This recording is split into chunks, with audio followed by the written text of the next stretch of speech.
Right, welcome back to the Unplugged channel, guys. This is like the behind the scenes channel, so I'm going to let you in on some testing I'm doing today. So, got loads of new products to get through and test on the channel. And I always just think you learn a bit about them. You learn a bit about them by using them, but you learn a bit about them when you stick them on a test panel and look at the slickness, look at gloss, look at beading, look at chemical resistance and all that sort of stuff. So these are the 4 products that I want to try and learn a bit about. And that one there's just going to help as a yardstick so I know where they're at relative to that stuff, which is good. So what have we got? Wax Planet Shell Shock, which looks like a water-based, siloxane-based sealant. Yeah, nano-based, well, silox. It'll be siloxane. Completely clear, so it's completely liquid materials. You think if there is any micronized solids in there, they're going to be small amounts. Yeah, including glass, plastics. So something you can spray on the entire car, glass and plastics paintwork, and protect it up to 4 months, which is good because you know that a lot of them say 6 months and they don't quite make it. The general rule of halving that is, so that should be 2 months in real world, tends to stand up well. Wet, you can use it as a drying aid, etc. Yeah, so you know what it is. Spray it on, buff it out, or spray it onto a wet car, dry it out. I just read it that it's more of a sealant, like a nano sealant, so it should have better durability than just a drying aid or a detail spray or something. So it should be potent. But then with the 4 months, I don't know, where does it sit? Where does it sit? Is it a bit like an Autoglim Rapid ceramic spray? This stuff is a detail spray. I was using it the other day. All I know about it is you can absolutely use and abuse it, hurl it on. It's got SOI2 in it, but it's a detail spray.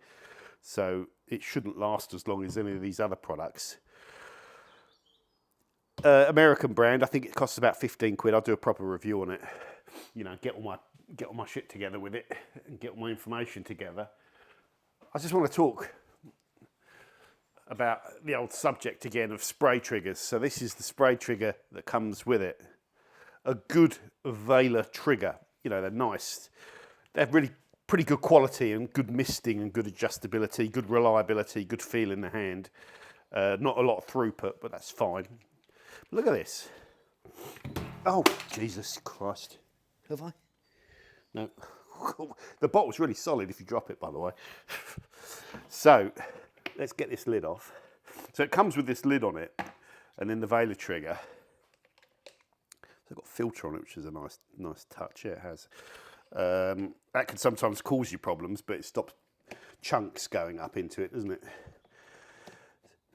So there we go. The lid's on. Let's tighten that lid up as tight as. Let's get 2 hands on that. Right, that's tight as it will go. That lid. That's still kind of loose around the top, so it wiggles around. Look at this though.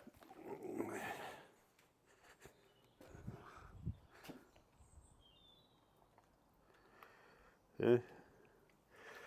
So it all leaks from there in there, just like so. When you're using it and going around the car, you sort of, as you're spraying it at different angles and stuff, your hand starts getting wet and it runs down your knuckles, and you know it's leaking. You get that sinking feeling that it's leaking, and you start wasting a lot of product as well. You leak out more product than you actually spray. And things like that, just for me as a customer, this happens a lot, It happened the other day with, what did it happen with? It happened with DIY ceramic. It happened with, when I was doing the glass cleaners, a few of the bottles in the glass cleaner range were terrible and leaked and stuff like that. I think there was an Auto Bright one that leaked, that similar trigger. Yeah, and here's my thing with this, yeah. I'm supposed to be reviewing this and feeding that back, so a lot of times the brands watch all this stuff.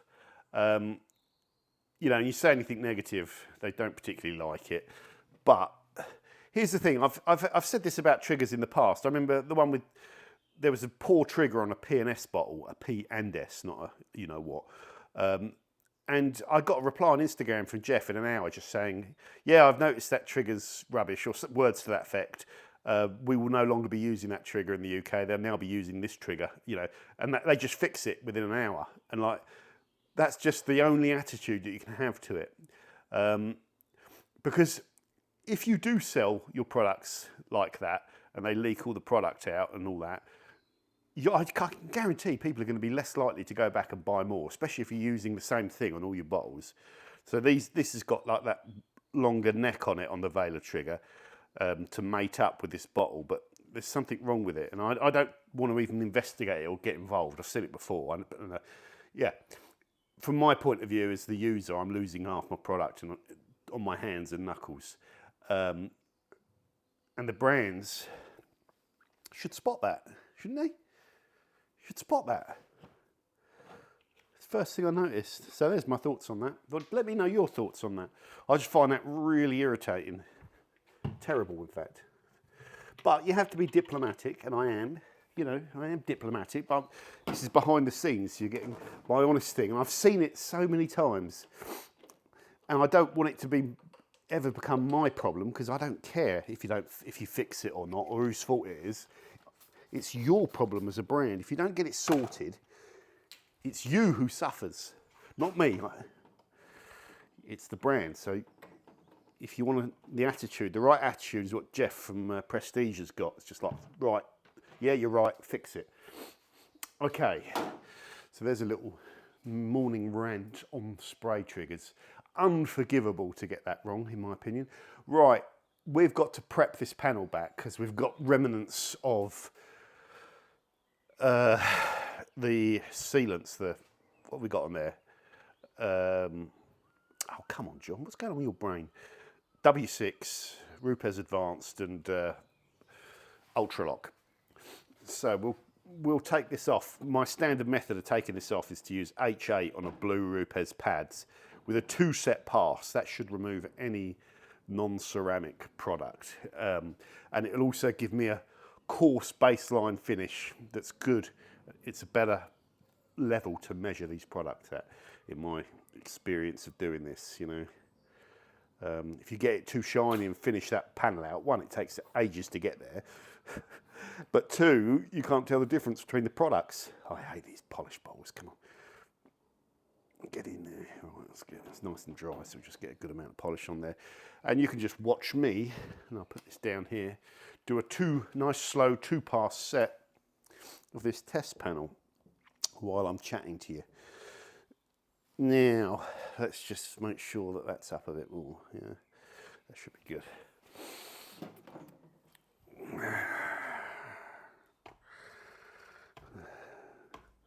At times I polish this panel.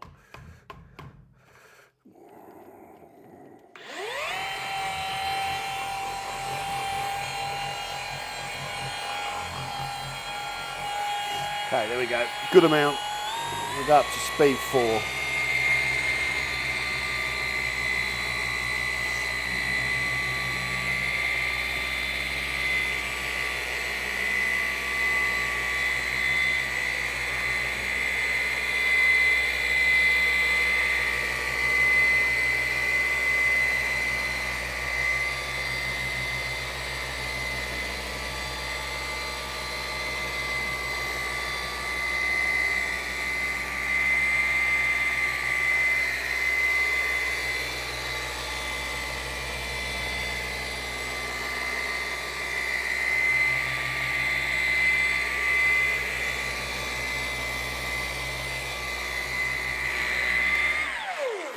Okay, it's good. Let's just give this pad a quick spin out after that. Reload that. Just reloading the polish. If you can't see, you don't need to see that. And we'll do the same on the other side. Wipe it off and give it a little quick panel wipe.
So yeah, that's just a little way of taking all the stuff off of the panel.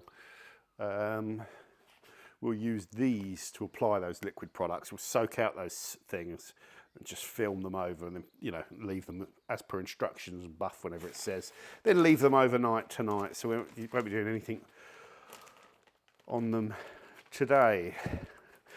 I am amazing at doing all of this detailing with one hand from years of practice. Have I just locked the bag? No, I haven't. Come on. I tell you, it's the most frustrating thing in the world, is doing all this with one hand. Yeah, it's quite thick. Good polish though, the H8. For all these heavy compounds are always a bit harder to remove. So just go in and get all the heavy stuff off first. Then we'll come back, flip the towel, and get all the what's left off. So after that, quite a lot of polish there, isn't there? But yeah, I think this H8 buff's pretty good. It's one of my favourite cutting compounds. There we go. Now we buff it to a dry shine, or close to it. There we go. Then we'll get some panel wipe on that. We'll get another clean side in a second. We'll flip that.